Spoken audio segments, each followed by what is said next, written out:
وطبعا بقى عشان العيد النهارده خرجنا انا وزوزة والعيال، وكمان بسمة انضمت لينا وبرضو بنتها جت معاها. كانت قاعدة جميلة جدا زي ما انتم شايفين. فرحة العيد يا جماعة في نادي المنصورة.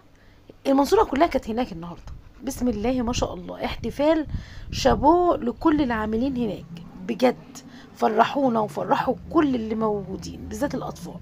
عملوهم حتة حفلة تجنن. احنا هناك من الساعة 7.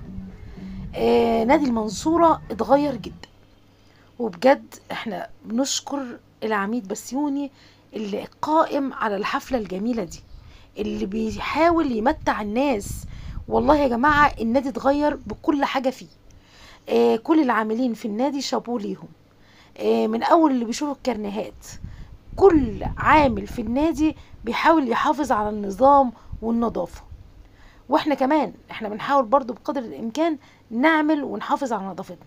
يعني يا ريت كل اللي بيروح النادي يحافظ على كل حاجة فيه، حتى المراجيح. زي ما انتم شايفين كل الاطفال كانت مستمتعة جدا جدا جدا بالحفلة، واحنا كمان كنا فرحانين بسعادتهم. وطبعا الدي جي كان شغال وكل الاطفال كانت فرحانة وبتهلل وسعيدة. العيد عيد وفرحة كان في نادي المنصورة بجد بجد يا جماعة. شابوه لكل اللي فرح الأطفال دي. استمتعوا واتفرجوا على كل الأطفال اللي موجودة وعلى فرحتهم. بجد النادي بقى حاجة تحفة، كل حاجة فيه. هسيبكم تستمتعوا معايا بالحفلة زي ما أنا استمتعت بصراحة.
ودي بقى بنت اخو بسم الله ما شاء الله عزة الصغننه قوميرة ازاي، ربنا يحميها يا رب. بسم الله ما شاء الله، ربنا يحميها. بحبكم قوي، واعملوا لايك عشان الفيديو ده يوصل لكل اللي بيحبونا، وبحبكم قوي، وباي.